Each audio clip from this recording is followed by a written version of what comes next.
আসসালামু আলাইকুম সম্মানিত চাকরি প্রত্যাশী বন্ধুরা, কেমন আছেন? আশা করি ভালো আছেন। আমি আপনাদের দোয়ায় ভালো আছি। বন্ধুরা, গণপ্রজাতন্ত্রী বাংলাদেশ সরকার স্বরাষ্ট্র মন্ত্রণালয় বাংলাদেশ কোস্ট গার্ড থেকে একটি নিয়োগ বিজ্ঞপ্তি প্রকাশিত হয়েছে। এখানে আপনারা বাংলাদেশের সকল জেলার স্থায়ী নাগরিকগণ, নারী ও পুরুষ যোগ্যতা অনুযায়ী এখানে আবেদন করতে পারবেন। সো আবেদন শুরু কবে এবং শেষ কবে, কী পদে লোক নিয়োগ করা হবে, কতজন লোক নিয়োগ করা হবে, কী শিক্ষাগত যোগ্যতা লাগবে, কত তারিখ পর্যন্ত আবেদন করা যাবে, কত টাকা আবেদন ফি, সব কিছু আমি এই ভিডিওতে আলোচনা করব।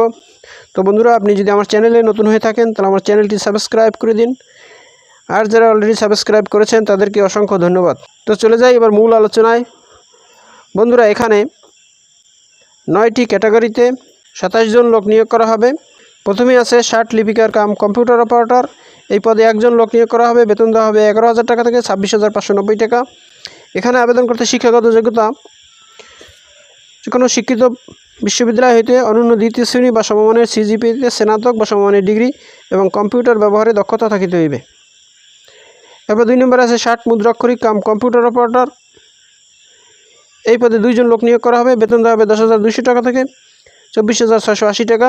এখানে আবেদন করতে শিক্ষাগত যোগ্যতা শিক্ষিত বিশ্ববিদ্যালয় হইতে দ্বিতীয় শ্রেণী বা সমমানের সিজিপিতে স্নাতক বা সমমানের ডিগ্রি, এখানেও কম্পিউটারে দক্ষতা থাকিতে হইবে। এবার 3 নম্বরে আছে ইউডিএ কম্পিউটার অপারেটর। এখানে 3 জন লোক নিয়োগ করা হবে। বেতন দেওয়া হবে 10,200 টাকা থেকে 24,680 টাকা। এখানে আবেদন করতে শিক্ষাগত যোগ্যতা যে কোনো বিশ্ববিদ্যালয় হইতে অনন্য দ্বিতীয় শ্রেণীর স্নাতক বা সমমানের ডিগ্রি, কম্পিউটার পরিচালনায় মানসম্পন্ন জ্ঞান থাকতে হবে। এবার 4 নম্বরে আছে ধর্মীয় শিক্ষক। এই পদে একজন লোক নিয়োগ করা হবে। বেতন দেওয়া হবে 10,200 টাকা থেকে 24,680 টাকা। এখানে আবেদন করতে শিক্ষাগত যোগ্যতা মাদ্রাসা বোর্ড হইতে অনন্য দ্বিতীয় শ্রেণী বা সমমানের সিজিপিএ সহ ফাজিল পরীক্ষায় উত্তীর্ণ হতে হবে। সংশ্লিষ্ট কাজে 2 বছরের বাস্তব অভিজ্ঞতা থাকতে হবে। হাফেজ বা কারীদের অগ্রাধিকার দেওয়া হবে এবং সুললিত কণ্ঠের অধিকারী হইতে হইবে। এবার 5 নম্বর আছে অটো মেকানিক। এই পদে 2 জন লোক নিয়োগ করা হবে। বেতন দেওয়া হবে 10,200 টাকা থেকে 24,680 টাকা। এখানে আবেদন করতে শিক্ষাগত যোগ্যতা মাধ্যমিক স্কুল সার্টিফিকেট বা সমমানের পরীক্ষায় উত্তীর্ণ এবং কোনো শিক্ষিত কারিগরি প্রশিক্ষণ কেন্দ্র থেকে টিটিসি বা ইনস্টিটিউট বা প্রতিষ্ঠান হইতে সংশ্লিষ্ট বিষয় 1 বছর মেয়াদী দ্বিতীয় শ্রেণীর ট্রেড কোর্স সম্পন্ন হতে হবে।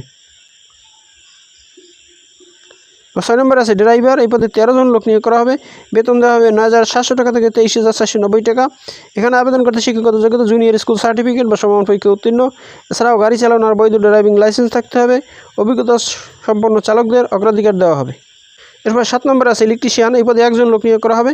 বেতন দেওয়া হবে 9,300 টাকা থেকে 22,490 টাকা। এখানে আবেদন করতে শিক্ষাগত যোগ্যতা বিজ্ঞান বিভাগে মাধ্যমিক স্কুল সার্টিফিকেট এসএসসি বা সমমানের পরীক্ষায় দ্বিতীয় বিভাগে উত্তীর্ণ এবং যে কোনো কারিগরি প্রশিক্ষণ কেন্দ্র হইতে টিটিসি বা ইনস্টিটিউট বা প্রতিষ্ঠান হইতে অটো ইলেকট্রিশিয়ান সনদপ্রাপ্ত। এরপর 8 নম্বরে আছে অফিস সহকারী কাম কম্পিউটার মুদ্রাক্ষরিক। এই পদে একজন লোক নিয়োগ করা হবে। বেতন দেওয়া হবে 9,300 টাকা থেকে 22,490 টাকা। এখানে আবেদন করতে শিক্ষাগত যোগ্যতা মাধ্যমিক স্কুল সার্টিফিকেট বা সমান পরীক্ষা উত্তীর্ণ এবং কম্পিউটার চালনায় দক্ষতা থাকিতে হইবে।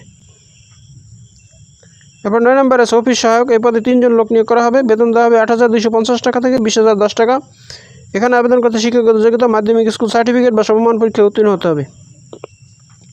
বন্ধুরা, এখানে আবেদন করতে প্রার্থীর বয়স 1/7/2025 তারিখে সর্বোচ্চ 18 থেকে 32-এর মধ্যে হতে হবে। এখানে আবেদন করতে হবে অনলাইনের মাধ্যমে bcg.teletalk.com.bd এই ওয়েবসাইটের মাধ্যমে আবেদন করতে হবে। আবেদন করা যাবে 18/5/2025 তারিখ বিকাল 5টা পর্যন্ত। বন্ধুরা, এখন আবেদন ফি 13 থেকে 16তম গ্রেডের জন্য 112 টাকা, 17 থেকে 20তম গ্রেডের জন্য 56 টাকা। এছাড়াও ক্ষুদ্র নৃগোষ্ঠী তৃতীয় লিঙ্গের প্রার্থীদের জন্য আবেদন ফি 56 টাকা। তো বন্ধুরা, এই হলো বাংলাদেশ কোস্ট গার্ড থেকে প্রকাশিত নিয়োগ বিজ্ঞপ্তির বিস্তারিত। বন্ধুরা, ভিডিওটি যদি ভালো লাগে তাহলে আমার চ্যানেলটি সাবস্ক্রাইব করে দিন এবং ভিডিওটি শেয়ার দিয়ে আপনার বন্ধুদের দেখার সুযোগ করে দিন। তো ভালো থাকুন, সুস্থ থাকুন। আবার কথা হবে নতুন কোনো ভিডিওতে। সে পর্যন্ত শুভকামনা রইল। আসসালামু আলাইকুম।